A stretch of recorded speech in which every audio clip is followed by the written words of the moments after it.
October 7, 1571 dawned over the shimmering waters of the Gulf of Patras, near the western coast of Greece, and the Mediterranean world was about to witness one of the most dramatic naval battles in history, the Battle of Lepanto. It was a clash between empires, faiths, and civilizations, a confrontation that would leave a lasting mark on Europe, the Ottoman Empire, and the course of naval warfare itself. But what makes Lepanto extraordinary is that it was a battle in which a relatively small coalition fleet managed to deliver a decisive blow to one of the most powerful empires in the world at the time, stunning observers and changing the course of history. The stakes could not have been higher. The Ottoman Empire, under the leadership of Sultan Selim II, had expanded across the eastern Mediterranean, North Africa, and parts of Europe, controlling key trade routes and projecting naval dominance.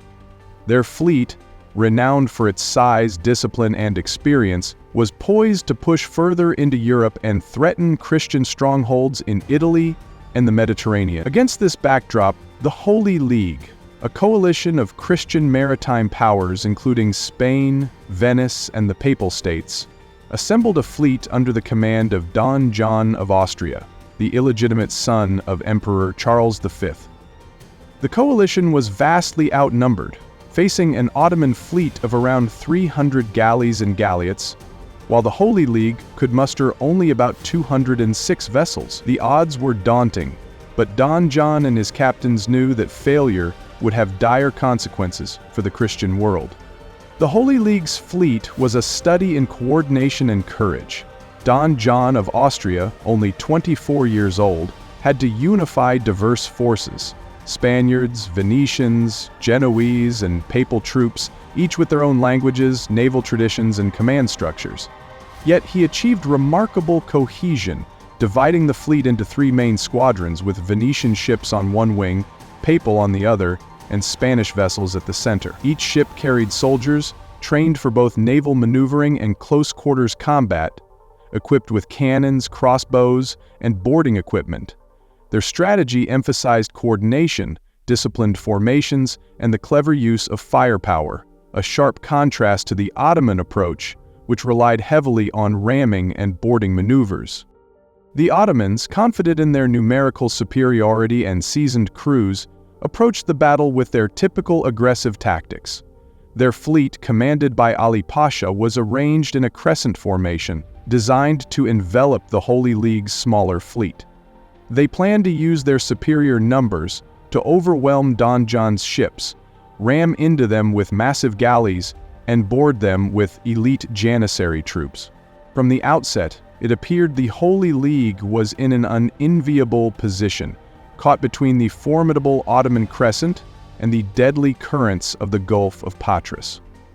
As the fleets closed, the battle erupted with cannon fire, ramming, and boarding actions that turned the sea into a chaotic battlefield. Smoke from burning ships mingled with the salt spray, and the cries of men in combat echoed across the waves.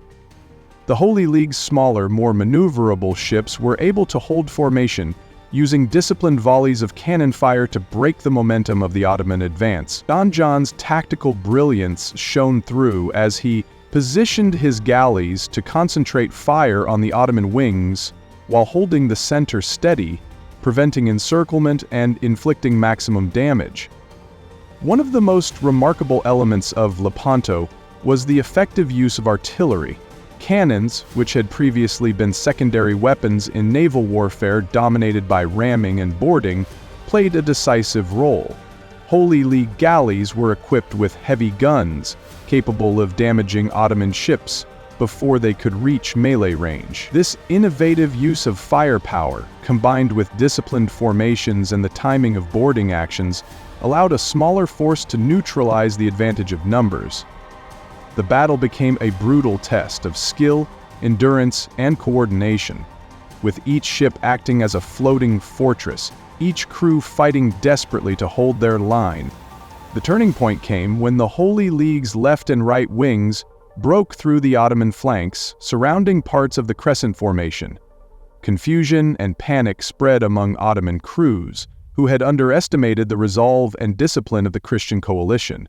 Ships were boarded and captured, rowers were slaughtered or forced into surrender, and fires spread across the Ottoman fleet. The battle was a massacre at sea, but also a stunning demonstration of how strategy, preparation, and unity could overcome even overwhelming odds. By the end of the day, around 30,000 Ottoman sailors and soldiers were killed, and nearly 200 ships were destroyed or captured. In contrast, the Holy League suffered approximately 7,500 casualties, a heavy loss, yet a fraction of the devastation inflicted on the Ottomans. Lepanto's significance went far beyond numbers. It marked the first major victory for a European coalition against the Ottoman navy in the Mediterranean in centuries, halting Ottoman expansion into the Western Mediterranean and shifting the balance of naval power. It was a psychological blow to the Ottomans, demonstrating that even their legendary navy could be outmatched by tactical ingenuity, coordination, and discipline. For Europe, Lepanto was a rallying point, a symbol of unity in the face of a common threat, and a moment of pride for the Christian states involved. The battle also highlighted the evolution of naval warfare. Lepanto demonstrated the growing importance of artillery, disciplined formations, and the combination of maneuver and firepower. The age of ramming as the primary naval tactic was coming to an end, replaced by the use of guns, coordinated squadrons, and boarding parties trained to exploit weaknesses in enemy formations. In this sense, Lepanto was not only a historical event but a turning point in maritime military history, influencing tactics for decades to come. Beyond the military and tactical dimensions, Lepanto had cultural and symbolic significance. It inspired poetry, music, and art across Europe. Miguel de Cervantes, the author of Don Quixote, fought at Lepanto and was wounded, experiencing firsthand the chaos and heroism of the battle. Artists depicted the scene in vivid detail, celebrating courage and sacrifice while immortalizing the event in European memory. Subscribe to our channel for more in-depth explorations of history's most astonishing events.